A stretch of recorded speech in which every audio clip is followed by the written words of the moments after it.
नमस्कार बच्चों, मैं हरेंद्र आपके अपने YouTube चैनल अपना ऑनलाइन स्कूल में आपका स्वागत करता हूं।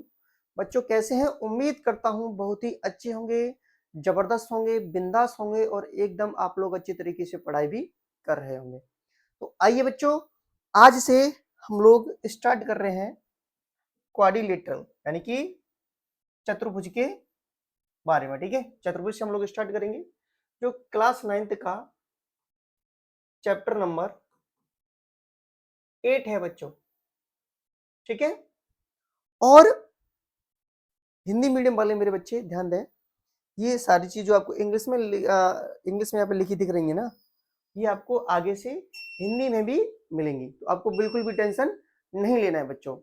ठीक है, तो आइए चतुर्भुज टॉपिक में देखो, हम लोग सबसे पहले क्या करेंगे। एक ये आपके सामने फ्लो चार्ट है, आप इसको समझोगे कि चतुर्भुज में क्वाड्रिलेटरल में हमें क्या क्या पढ़ना है। जैसे अगर मैं आपसे बात करूं क्वाड्रिलेटरल के बारे में, तो बेटा क्वाड्रिलेटरल्स को हम क्या बोलते हैं? क्वाड्रिलेटरल्स को हम क्या बोलते हैं? चतुर्भुजों। आज हम चर्चा करेंगे किसके बारे में बच्चों? चतुर्भुजों के बारे में। ठीक है, तो चतुर्भुजों में बच्चों हम लोग क्या पढ़ेंगे? चतुर्भुजों में हमें पढ़ रहा है टाइप्स ऑफ क्वाड्रिलेटरल, यानी कि चतुर्भुज के प्रकार पढ़ेंगे हम लोग। चतुर्भुज के क्या पढ़ेंगे बच्चों? प्रकार पढ़ेंगे। और चतुर्भुज में हमें क्या पढ़ना है? Angle sum property of a quadrilateral, यानी कि चतुर्भुज के कोण योग गुण के बारे में भी बच्चों हम लोग पढ़ेंगे। ठीक है, इसके बाद हम लोग देखेंगे टाइप्स ऑफ क्वाड्रिलेटरल कितने प्रकार, यानी कि चतुर्भुज कितने प्रकार के होते हैं। तो अगर मैं टाइप ऑफ क्वाड्रिलेटरल के बारे में बात करूं बच्चों, तो हम लोग पढ़ेंगे ट्रेपेजियम के बारे में, यानी कि समलंब चतुर्भुज के बारे में। समलंब चतुर्भुज के बारे में पढ़ेंगे। उसके बाद बच्चों हम लोग पैरेललोग्राम्स के बारे में पढ़ेंगे, यानी कि समांतर चतुर्भुजों के बारे में पढ़ेंगे। समांतर चतुर्भुजों के बारे में पढ़ेंगे। ठीक है बच्चों, उसके बाद हम लोग देखेंगे काइट, जो आपने अच्छी तरीके से उड़ाई होंगी बच्चों, जिसको हम बोलते हैं पतंग। ठीक है, तो पतंग के बारे में भी हम लोग पढ़ेंगे, क्योंकि आपका पतंग जो होती है ना, वो भी एक प्रकार की क्या होती है बच्चों? क्वाड्रिलेटरल होती है, चतुर्भुज होती है। ठीक है, तो चलिए फिर बच्चों हम लोग पढ़ेंगे पैरेललोग्राम्स में। जैसे मैं रोम्बस के बारे में बात करूं, रोम्बस को बच्चों हम हिंदी बोलते हैं समचतुर्भुज। तो बच्चों समचतुर्भुज भी एक प्रकार का पैरेललोग्राम्स होता है। ठीक है, क्या होता है बच्चों? पैरेललोग्राम होता है। अगर मैं आपसे रेक्टेंगल के बारे में बात करूं, यानी कि आयत के बारे में बात करूं आपसे, तो आयत भी एक प्रकार का समांतर चतुर्भुज होता है। स्क्वायर की बात करूं तो ये भी एक प्रकार का समांतर चतुर्भुज होता है, यानी कि पैरेललोग्राम होता है। ऐसे ही अब फिर हम इसमें क्या पढ़ेंगे बच्चों? इनकी प्रॉपर्टीज के बारे में पढ़ेंगे, यानी कि समांतर चतुर्भुज की प्रॉपर्टीज के बारे में पढ़ेंगे। प्रॉपर्टीज ऑफ अ पैरेललोग्राम, यानी कि समांतर चतुर्भुज के गुण। समांतर चतुर्भुज के गुण के बारे में बच्चों। और हमें क्या पढ़ना है आगे? हमें पढ़ना है मिड पॉइंट थ्योरम, यानी कि मध्य बिंदु प्रमेय। क्या बच्चों? मध्य बिंदु प्रमेय के बारे में हम लोग पढ़ेंगे। और हम लोग converse of mid point theorem, यानी कि मध्य बिंदु के व्युत्क्रम के बारे में हम लोग पढ़ेंगे। ठीक है, मध्य बिंदु प्रमेय का व्युत्क्रम क्या होता है उसके बारे में भी हम लोग पढ़ेंगे। और बच्चों हमें क्या पढ़ना है? Another condition for quadrilateral to be a parallelogram. इसका मतलब क्या है, मैं आपको समझाता हूं बच्चों। यानी कि हम लोगों को पढ़ना है चतुर्भुज के समांतर चतुर्भुज होने की एक और शर्त। बच्चों इस क्वाड्रिलेटरल टॉपिक में हमें ये सारी चीजें पढ़नी है जो मैंने आपको एक फ्लो चार्ट के माध्यम से समझा दिया है। ठीक है बच्चों। अब बच्चों अगर मैं आपसे आगे की बात करूं तो अब हम समझेंगे कि चतुर्भुज क्या होता है। ठीक है बच्चों, हम बात करें चतुर्भुज के बारे में। चतुर्भुज यानी कि क्वाड्रिलेटरल।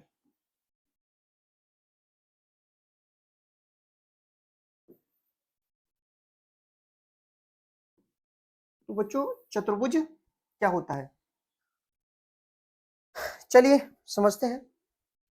अगर बच्चों मैं आपसे बात करूं, यहाँ पे दिख रहा है आपको क्वाड। क्वाड का मतलब क्या होता है बच्चों? क्वाड का मतलब होता है फोर। क्या होता है बच्चों? फोर। फोर का मतलब क्या होता है बच्चों? आप कहोगे सर फोर का मतलब होता है, अगर हिंदी में मैं देखूं तो चार। और एक वर्ड और दिख रहा होगा बच्चों, लिटरल। लिटरल मीन्स क्या होता है बच्चों? साइड्स। क्या होता है? साइड्स। और साइड को हम हिंदी में बोलते हैं बच्चों भुजाएं। क्या? भुजाएं। तो ऐसा फिगर जिसमें बच्चों क्या है?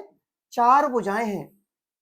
ऐसा फिगर, ऐसी आकृति जिसमें चार भुजाएं हैं, उसको बच्चों हम क्या बोलते हैं?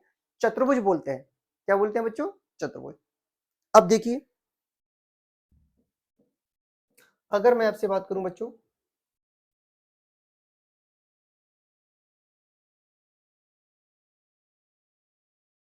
मेरे पास एक चतुर्भुज है ए बी सी और डी। तो बच्चों आप लोग देख पा रहे हो कि ये जो फिगर आपको दिख रहा है ये क्या है? आपका चतुर्भुज है। मैंने कहा चतुर्भुज में क्या होता है बच्चों? चार भुजाएं। क्योंकि क्वाड का मतलब फोर और लेटरल का मतलब क्या? साइड्स यानी कि भुजाएं। तो ऐसा फिगर जिसमें चार भुजाएं वो क्या कहलाता है बच्चों? आपका चतुर्भुज कहलाता है। तो जरा ध्यान से समझिएगा, चतुर्भुज क्या होता है? A plane figure, a plane figure bounded by four line segment. Four line segment कौन कौन से बच्चों? अगर चतुर्भुज एबीसीडी है तो लाइन सेगमेंट ए बी, और ये लाइन सेगमेंट आपका बी सी, और ये लाइन सेगमेंट आपका सी डी, और ये आपका लाइन सेगमेंट है बच्चों क्या?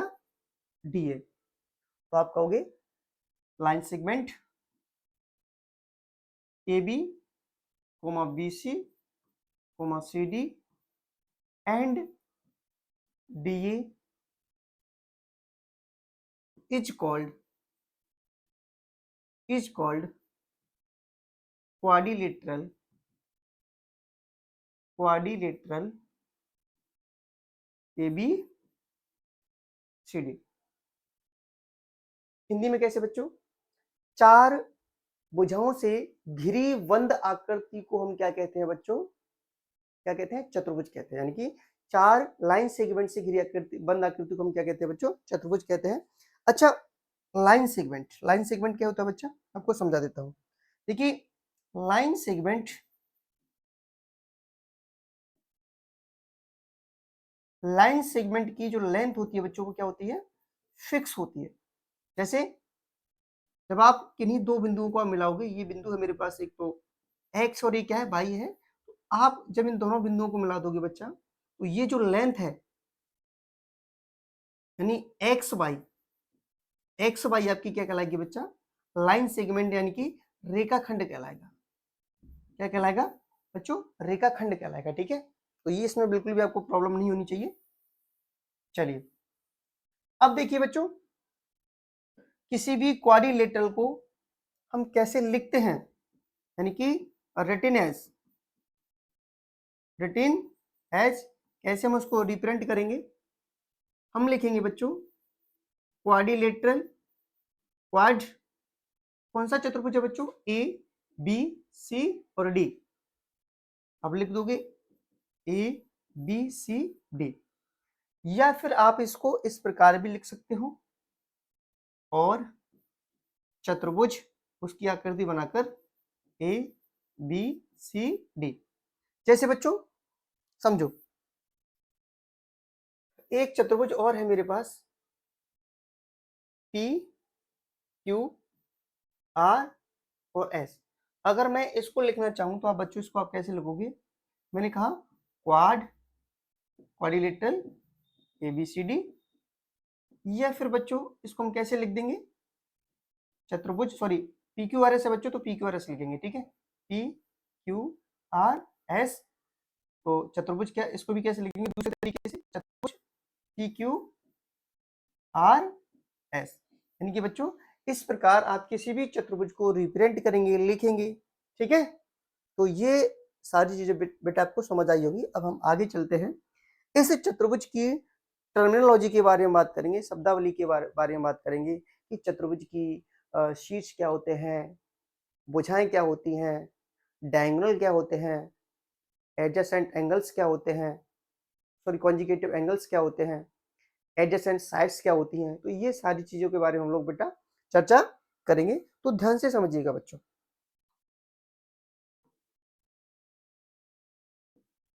ठीक है।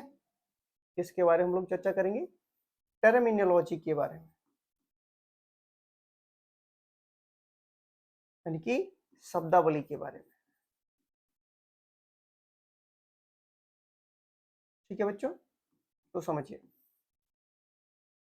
आपके पास बच्चों कोई फिगर है ये, ठीक है, कोई चतुर्भुज है आपके पास,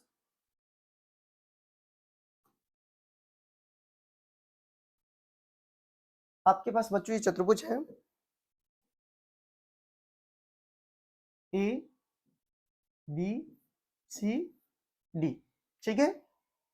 तो अगर मैं टर्मिनोलॉजी में फर्स्ट पॉइंट की बात करूं बच्चों, तो फर्स्ट पॉइंट आप लोग देखोगे कि वर्टिसेस क्या होते हैं किसी भी चतुर्भुज के, वर्टिसेस, यानी कि हम लोग बात करेंगे बच्चों शीर्षों के बारे में, ठीक है बच्चों। तो देखिए शीर्ष क्या होते हैं बच्चों, देखो एक पॉइंट ये है, एक पॉइंट ये है, और एक पॉइंट ये रहा, और एक पॉइंट ये रहा। बच्चों जब आप इन पॉइंट को आपस में एक दूसरे से मिला दोगे तो यहाँ पे जो फिगर मिलेगा जो वो आपका क्या कहलाएगा? चतुर्भुज कहलाएगा, यानी कि क्वाड्रिलेटरल कहलाएगा। तो फिर आप इन बिंदुओं को नाम भी दोगे बच्चों, जैसे मैं नाम देता हूं P Q R और S। तो बच्चों अगर आपने इन बिंदुओं के नाम दे दिए ना, तो बच्चों इन्हीं बिंदुओं को हम बोलते हैं क्या? शीर्ष। क्या बोलते हैं बच्चों? शीर्ष बोलते हैं। इसी प्रकार अगर मैं इसकी इस चतुर्भुज ABCD की बात करूं तो यहाँ पे एक बिंदु ये होगा बच्चों, और एक बिंदु B होगा, और एक बिंदु ये C है, और एक बिंदु क्या है बच्चा? D है। तो आपके जो पॉइंट्स हैं, पॉइंट्स बेटा कौन कौन से पॉइंट्स हैं आपके? A, B, C और ये D। तो बच्चों ये आपके क्या कहलाएंगे? आपके चतुर्भुज के शीर्ष कहलाएंगे बच्चों। क्या कहलाएंगे? शीर्ष कहलाएंगे। कोई पूछे बच्चों कि चतुर्भुज के कितने शीर्ष होते हैं, तो आप लोगों को पता चल गया 1 2 3 4, यानी कि कितने शीर्ष हो जाएंगे बच्चों? 4 शीर्ष हो जाएंगे, ठीक है। अगर मैं आपसे सेकंड पॉइंट की बात करूं बच्चों, सेकंड पॉइंट यानी कि आपसे मैं साइड्स के बारे में बात करूं, यानी कि आपसे मैं भुजाओं के बारे में बात करूं बच्चों, तो भुजाओं के बारे में आपसे बात करता हूं बच्चों। तो भुजाएं देखो, अभी जस्ट मैंने बोला, जब मैंने इसकी डेफिनेशन लिखी थी तब मैंने बोला 4 लाइन सेगमेंट, 4 लाइन सेगमेंट। बच्चा यहाँ पे जो 4 लाइन सेगमेंट आपको दिख रही है, यानी कि line segment AB BC CD और DA, जो आपको ये लाइन सेगमेंट दिख रहे हैं बच्चों, इन्हीं को बोलते हैं चतुर्भुज की भुजाएं। क्या बोलेंगे बच्चों? भुजाएं, ठीक है। तो लाइन सेगमेंट, सेगमेंट क्या बच्चा? AB BC CD और क्या बच्चों? DA। तो ये आपकी क्या कहलाएंगी बच्चों, भुजाएं कहलाएंगी, ठीक है, यानी कि चतुर्भुज की भुजाएं कहलाएंगी। चतुर्भुज की बच्चों कितनी भुजाएं होती हैं, तो आप कहोगे 4 भुजाएं, 1 2 3 और 4, ठीक है। अगर बच्चों मैं आपसे अगले पॉइंट की बात करता हूं, अगला पॉइंट है आपका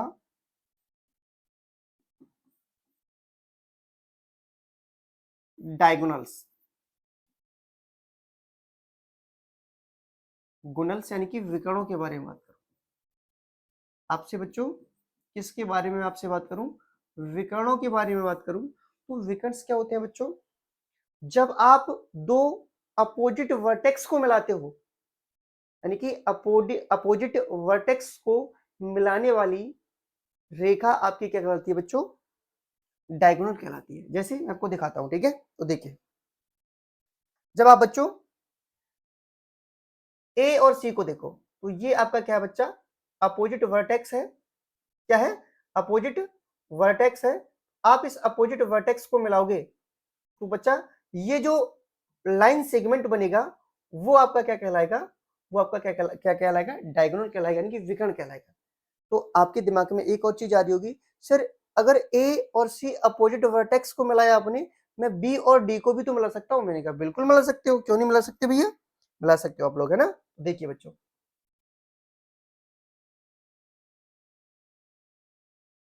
ठीक है बच्चों, तो ये दोनों आपके क्या कहलाएंगे बेटा, विकर्ण कहलाएंगे। अगर मैं इन दोनों के बारे में बात करूं आपसे बच्चा, मैं इन दोनों के बारे में बात करूं, तो ये दोनों लाइन सेगमेंट हैं, वो आपके क्या कहलाएंगे बच्चों, विकर्ण कहलाएंगे, ठीक है। आप कहोगे अगर मैं विकर्ण के बारे में बात करूं, तो AC और बच्चा क्या, BD, ये आपके क्या कहलाएंगे, विकर्ण कहलाएंगे, ठीक है। अगर कोई आपसे पूछे कि चतुर्भुज में कितने विकर्ण होते हैं, तो बच्चे कितने विकर्ण होते हैं, 2 विकर्ण होते हैं, तो AC और BD। अगर आपका चतुर्भुज ABCD है, तो जैसे ही आप अपोजिट चीज को मिलाओगे तो आपके वो क्या बन जाएंगे बेटा, विकर्ण बन जाएंगे, ठीक है। चलिए, अगर मैं तीसरे पॉइंट की बात करूं बच्चा आपसे, तो सॉरी फोर्थ पॉइंट की बात करूं आपसे, तो फोर्थ पॉइंट जो होगा आपका, वो क्या हो जाएगा बच्चा, यानी कि एडजासेंट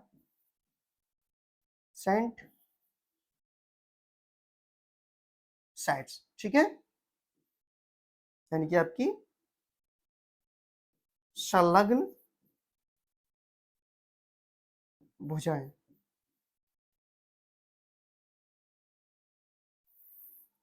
बच्चों देखो, संलग्न भुजाएं किन्हें बोलते हैं, अगर मैं आपसे संलग्न भुजाओं के बारे में बात करूं बच्चा, तो संलग्न भुजाएं किन्हें बोलते हैं, कि चतुर्भुज की ऐसी दो भुजाएं, चतुर्भुज की ऐसी दो भुजाएं जिनके पास एक कॉमन एंड पॉइंट होता है, ठीक है। कैसे, वो चीज मैं आपको समझाता हूँ, जरा ध्यान से देखना बेटा।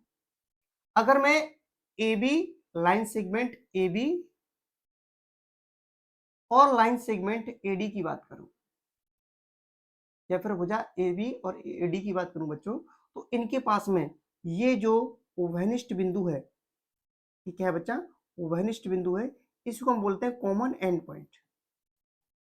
क्या बोलते हैं, कॉमन एंड पॉइंट। तो ये जो दोनों भुजाएं बेटा, वो आपकी क्या कहलाएंगी, आपकी एडजेसेंट साइड्स कहलाएंगी, संलग्न भुजाएं कहलाएंगी। तो फिर आप ये कहोगे सर AB और AD क्या हो जाएंगी, आपकी संलग्न भुजाएं। AB और AD बेटा आपकी क्या हो जाएंगी, संलग्न भुजाएं हो जाएंगी। अच्छा, फिर आप लोग ये भी बोलोगे सर अगर मैं यहां से अगर इसको देखूं कि लाइन सेगमेंट AB और इस BC को देखूं, तो इनका भी तो एक कॉमन एंड पॉइंट है। कॉमन एंड पॉइंट क्या है बच्चा, B है। तो फिर AB और BC भी आपकी क्या हो जाएगी बच्चों, यानी कि संलग्न भुजा, ठीक है। इसी प्रकार अगर मैं आपसे बात करूं BC और CD की, तो ये भी इनका कॉमन एंड पॉइंट है, तो ये भी फिर क्या हो जाएंगे, संलग्न भुजाएं BC और CD भी, ठीक है। इसी प्रकार बच्चों CD और अगर मैं DA की बात करूं, तो इनके पास भी कॉमन एंड पॉइंट है। क्या है बच्चा, कॉमन एंड पॉइंट D है। तो फिर DA और CD भी आपकी संलग्न भुजाएं हो जाएंगे बच्चा, ठीक है। चलिए, वो मैं लिख देता हूं बच्चों। तो देखिए, AB और AD हो गया। अगर आप बात करते हो AB और BC की, क्या बच्चा, ए बी और बी सी के बारे में बात करोगे आप लोग। इसी प्रकार बी सी और सी डी के बारे में बात करोगे आप लोग, बी सी और सी डी के बारे में बात करोगे आप लोग। इसी प्रकार सी डी और डी ए के बारे में बात करोगे आप लोग, सी डी और डी ए के बारे में बात करोगे आप लोग। तो बच्चों ये जो फोर्थ 4 युग्म दिख रहे हैं ना, तो ये आपके क्या है बच्चा, संलग्न भुजाएं। क्या है आपकी, संलग्न भुजाएं। ठीक है बच्चों। अगर बच्चों मैं आपसे अगले पॉइंट के बारे में बात करूं, तो अगला पॉइंट नंबर 5 आपका क्या रहेगा बच्चा, आपका रहेगा अपोजिट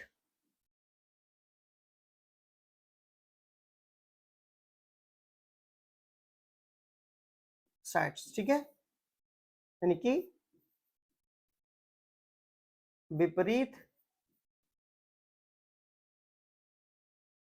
भुजाएं। ठीक है, तो विपरीत भुजाएं क्या होंगी बच्चों, वो देखिए।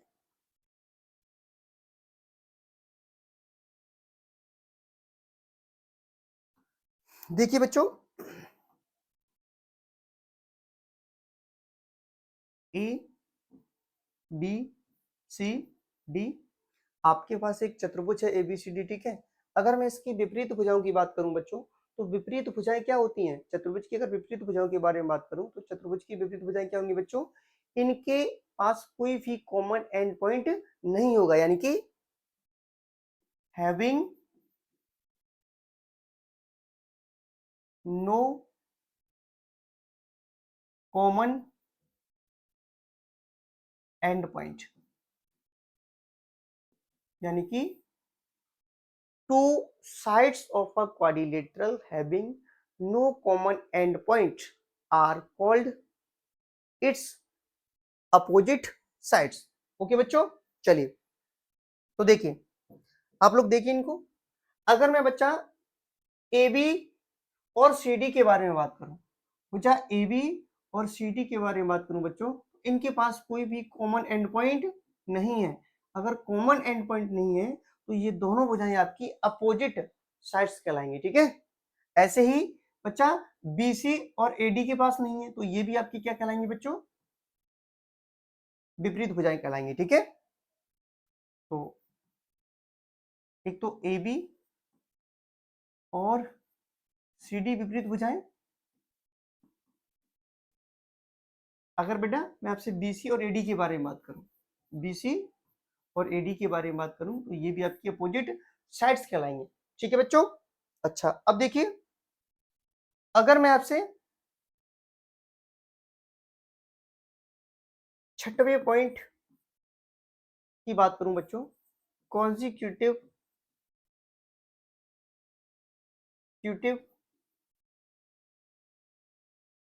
एंगल्स के बारे में बात करूं, यानी कि क्रमागत कोण के बारे में बात करूं, क्रमागत कोणों के बारे में बात करूं बच्चा आपसे, तो देखिए क्रमागत कोण क्या होंगे। चलिए बच्चों देखिए ध्यान से। ठीक है बच्चों, क्रमागत कोण देखिए, देखो क्रमागत कोण कौन से बेटा, देखो अगर मैं आपसे कोण ए और कोण बी के बारे में बात करूं बच्चों, तो ये इनके क्रमागत कोण कहलाएंगे। कैसे कि क्रमागत कोण होने के लिए आपके पास क्या होना चाहिए बच्चों, अ हैविंग अ कॉमन आ।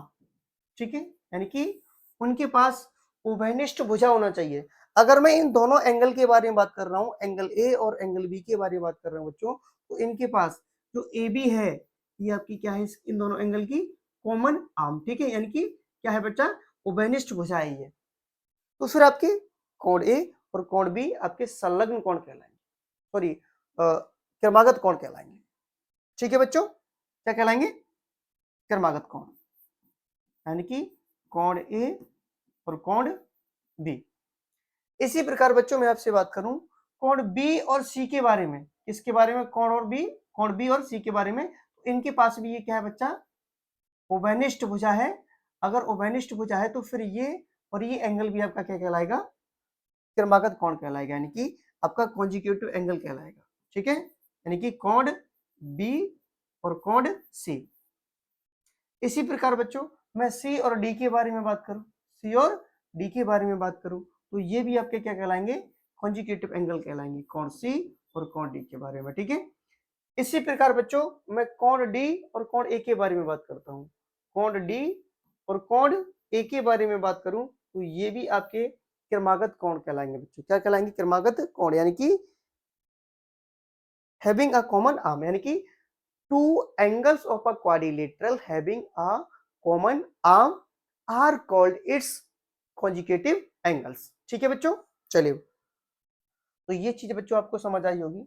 अगर बच्चों मैं अगले पॉइंट की बात करूं आपसे, पॉइंट नंबर 7, यानी कि अपोजिट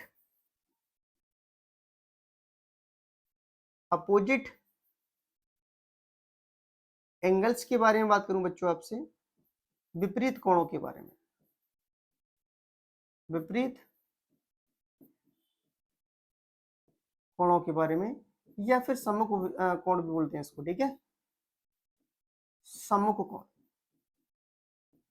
ठीक है बच्चों, तो सम्मुख कोण क्या होते हैं बच्चों, समझिए।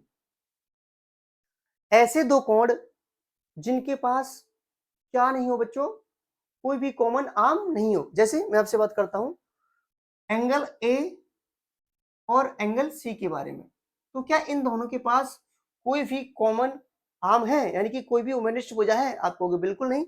अगर नहीं है बच्चों, तो फिर ये दोनों एंगल आपके अपोजिट एंगल कहलाएंगे। ठीक है, ऐसे ही अगर मैं बी और सी के बारे में बात करूं, इनके पास भी कोई कॉमन भुजा नहीं है, तो फिर ये एंगल भी आपके क्या कहलाएंगे बच्चों, अपोजिट एंगल कहलाएंगे। ठीक है, चलिए, यानी कि कोण ए और कोण सी, कोण बी और कोण डी, ये आपके अपोजिट एंगल कहलाएंगे बच्चों, विपरीत कोण कहलाएंगे। ठीक है, इनके पास क्या होना चाहिए बच्चों, हैविंग नो कॉमन आर्म। ठीक है, इनके पास उभयनिष्ठ भुजा नहीं होनी चाहिए। ठीक है, अच्छा बच्चों, ये चतुर्भुज के बारे में जो टर्मिनोलॉजी थी वो मैंने आपको बता दी। अब हम आगे बात करेंगे angle sum property of a quadrilateral. ठीक है, तो चलिए,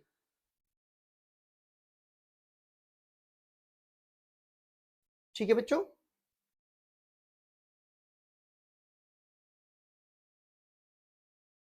किसके बारे में बच्चों, angle sum property of a quadrilateral, यानी कि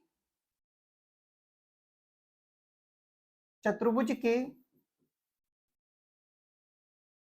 कोण योग गुण के बारे में हम लोग पढ़ेंगे।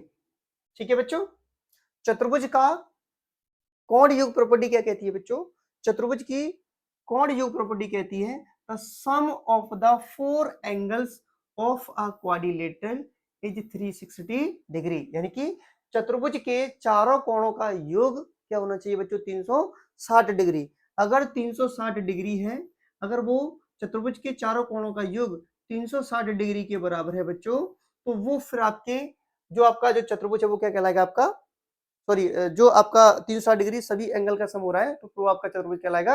अगर 360 डिग्री से कम है या फिर अधिक है बच्चों, चारों कोणों का योग, यानी कि चार कोणों का योग अगर 360 डिग्री से कम है या फिर अधिक है, तो फिर वो आपका चतुर्भुज नहीं कहलाएगा। ठीक है, चलिए तो समझिए बच्चों, यही आपकी क्या है, angle sum property of a quadrilateral, यानी कि चतुर्भुज के कोण योग गुण है ये। ठीक है, अब बच्चों मैं लिख देता हूं चतुर्भुज के चारों कोणों का योग 360 डिग्री होता है। ठीक है बच्चों, तो ये एंगल सम प्रॉपर्टी ऑफ क्या है बच्चा, क्वाड्रिलेटरल है। इसी को हम थ्योरम फर्स्ट नाम दे देते हैं। ठीक है, अच्छा बच्चों, इसके बारे में आपसे पूछ भी लेता है कि सिद्ध कीजिए कि चतुर्भुज के चारों कोणों का योग क्या होता है, 360 डिग्री होता है। ठीक है, तो इस चीज को हम सिद्ध कैसे करेंगे कि किसी भी चतुर्भुज के चारों कोणों का योग 360 डिग्री कैसे होगा, वो चीज बेटा हम देखेंगे। ठीक है, तो हम इसको प्रूव कर लेते हैं। देखिए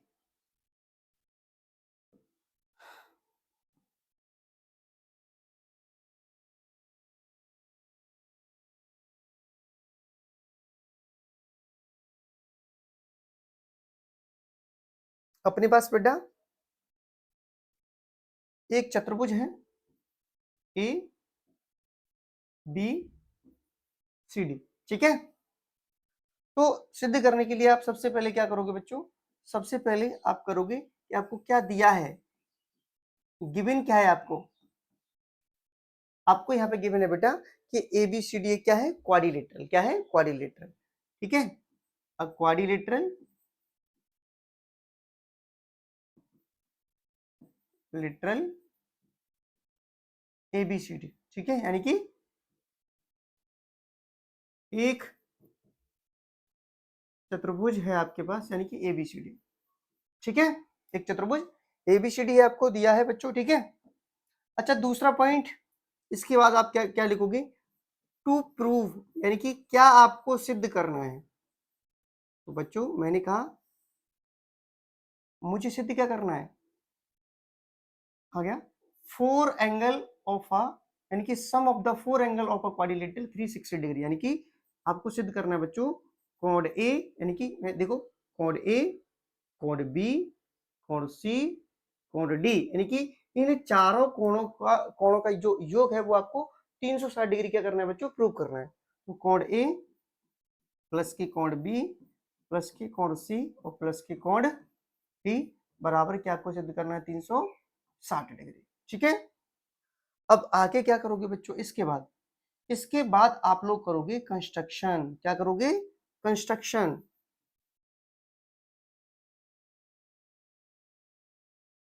यानी कि रचना करनी है बच्चों, आपको क्या करना है, रचना। ठीक है, रचना में क्या करोगे, आप इस चतुर्भुज के किसी भी दो अपोजिट वर्टेक्स को मिला दो। जैसे मैं यहां पे बच्चों AC को मिला देता हूं। ठीक है, मैंने क्या किया, AC को मिला दिया। ठीक है बच्चों, मैंने दो अपोजिट वर्टेक्स AC को मिला दिया। और बच्चों पीछे मैं आपको बता चुका हूं कि इसी को हम बोलते हैं विकर्ण, यानी कि डायगोनल। जब दो अपोजिट वर्टेक्स को मिलाते हो तो वो आपका क्या बनता है बच्चा, डायगोनल्स बनता है। ठीक है, चलिए आप चाहो तो बच्चों बी और डी को भी मिला सकते हो, उससे कोई भी समस्या नहीं है, आपकी मर्जी किसे भी मिला दो, यानी कि दो अपोजिट वर्टेक्स को मिला दो आप लोग, है ना। अब बच्चा आप लोग देख पा रहे हो कि इस एसी विकर्ण ने, यानी कि इस एसी विकर्ण ने चतुर्भुज को दो भागों में डिवाइड कर दिया। कौन कौन से दो भाग, एक तो ट्राइंगल ए डी सी, एक ट्राइंगल ए बी सी, यानी कि दो ट्राइंगल में क्या कर दिया इसने, डिवाइड कर दिया। ठीक है, तो फिर इसके बाद क्या करोगे बेटा, कंस्ट्रक्शन में क्या लिखोगे आप लोग, ज्वाइन क्या बच्चा, एसी। आपने क्या मिला है, एसी, यानी कि एसी को मिलाया। ठीक है, एसी को मिलाने के बाद बच्चा आप लोग क्या करोगे, प्रूफ, जिसको हम बोलते हैं उपपत्ति। ठीक है, तो देखिए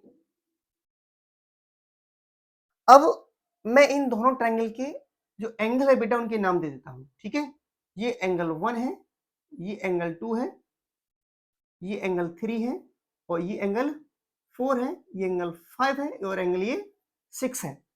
अच्छा बच्चों एक बात को समझना, अगर मैं यहाँ पे इस ए के कंप्लीट एंगल की बात करूं तो ये यहाँ पे देखो बेटा कंप्लीट एंगल, अगर मैं कोण ए की बात बेटा यहाँ पे कर रहा हूं, यहाँ पे देखो कोण ए की बात कर रहा हूं, तो ये कंप्लीट एंगल दो एंगल से रिप्रेजेंट हो रहा है, कोण 1 और कोण 2 से। यानी कि जब भी मैं कोण ए की बात करूंगा तो आप कहोगे सर ये कोण 1 प्लस कोण 2 के बराबर है, कौन, कोण ए। ठीक है, इसी प्रकार बच्चा अगर मैं एंगल सी की बात करूं, कोण सी की बात करूं, तो ये सी किसके बराबर है, कोण 4 और कोण 5 के बराबर। यानी कि अगर मैं इस पूरे कंप्लीट एंगल की बात कर रहा हूं तो ये कंप्लीट एंगल कोण 4 और कोण 5 से मिलकर बन रहा है। ठीक है, इसका आगे हम यूज करेंगे, ये चीज आप लोग बच्चों याद रखोगे, ठीक है। चलिए अब देखो इसके बाद क्या करोगे प्रूफ में, इन ट्राइंगल, किसी भी एक ट्राइंगल को आप ले लो, ट्राइंगल ए डी सी की बात करता हूं मैं सबसे पहले, है ना, ट्राइंगल ए डी सी, ठीक है, in triangle A D C, इसमें क्या है बच्चों आपके पास, वी हैव, क्या कहोगे, कोण 2 प्लस के कोण 3 प्लस के कोण 4 बराबर क्या हो जाएगा बच्चा 180 डिग्री, यानी कि समीकरण फर्स्ट, यानी कि एंगल 2, 3 और 4 ये ट्राइंगल एडीसी के क्या है बच्चों कोण है, और आपको पता है कि ट्राइंगल के सभी एंगल का जो सम होता है बच्चों वो क्या होता है 180 डिग्री, यानी कि त्रिभुज के तीनों कोणों का योग क्या होता है 180 डिग्री, ठीक है। नाउ आगे क्या करोगे बच्चों, मैंने कहा कि आपने इस वाले ट्रायंगल की बात कर ली, अब हम बात करेंगे इस वाले ट्रायंगल की, ठीक है।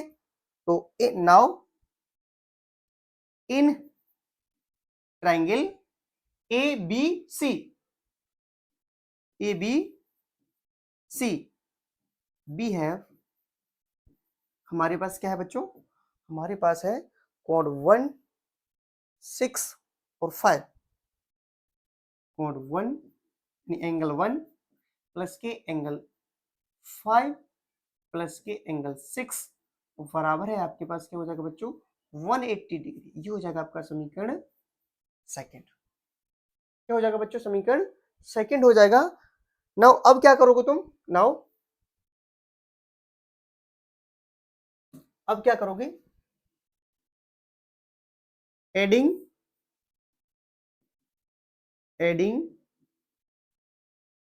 इक्वेशंस फर्स्ट एंड सेकंड, यानी कि जब आप समीकरण फर्स्ट और समीकरण सेकंड को जोड़ोगे तो हम लोग को क्या मिलेगा, वी गेट बच्चों कोण 2 प्लस के कोण 3 प्लस के कोण 4 प्लस के कोण 1, ये सेकंड एंगल, ठीक है, सॉरी दूसरी इक्वेशंस, ठीक है, यहाँ लिख देता हूं बच्चों, कोण 1 प्लस के कोण 5 प्लस के कोण 6 बराबर क्या हो जाएगा 180 डिग्री प्लस के 180 डिग्री।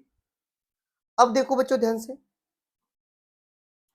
अगर मैं आपसे बात करता हूं कि किसकी, जरा देखो, अगर मैं यहाँ पे आपसे एंगल ए की बात करूं तो एंगल ए बेटा कोण 1 और 2 को क्या कर रहा है, रिप्रेजेंट कर रहा है, यानी कि एक तो एंगल 1 और एंगल 2 को ये रिप्रेजेंट कर रहा है, यानी कि एंगल जो ए है वो दोनों एंगल यानी कि कोण 1 और कोण 2 के क्या है बच्चा बराबर है, तो इन दोनों की जगह मैं क्या लिख दूंगा बच्चों, कोण ए लिख दूंगा, ठीक है।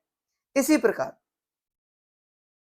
अगर मैं आपसे बेटा कोण बी की बात करूं तो बी किसको रिप्रेजेंट कर रहा है 6 को, तो बी की यानी कि एंगल बी की जगह आप लिख दो, सॉरी एंगल 6 की जगह लिख दोगे बेटा आप एंगल बी।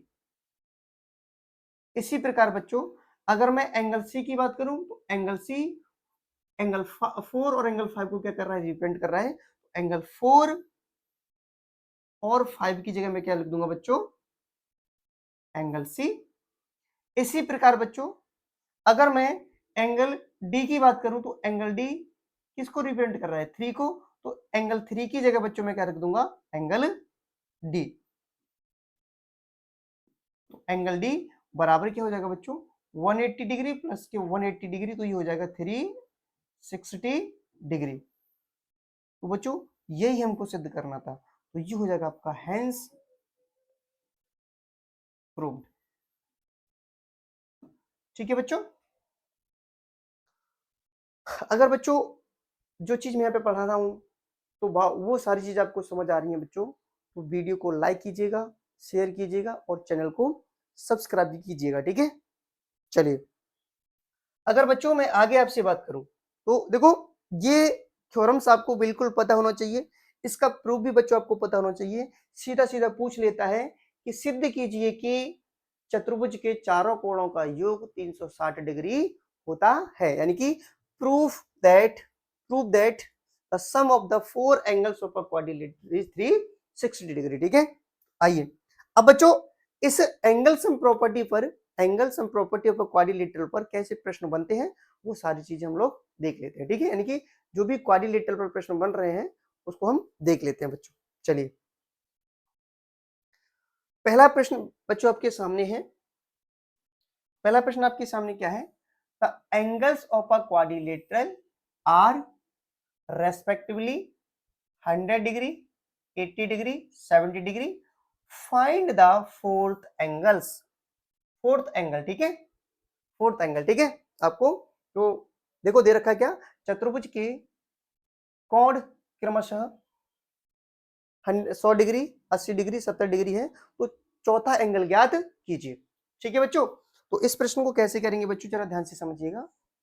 अगर मैं इसके सॉल्यूशन की बात करूं आपसे, तो क्या करोगे? सबसे पहले आपको फोर्थ कोण पूछा है, तो फोर्थ एंगल आपको नहीं पता, तो आप क्या करोगे? मानोगे लेट फोर्थ एंगल। तो फोर्थ एंगल बेटा आपका क्या है? एक्स। ठीक है, नाउ अब क्या करोगे? By using angle sum property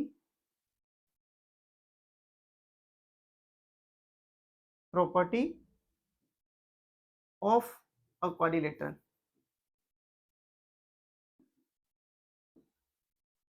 lateral, ठीक है,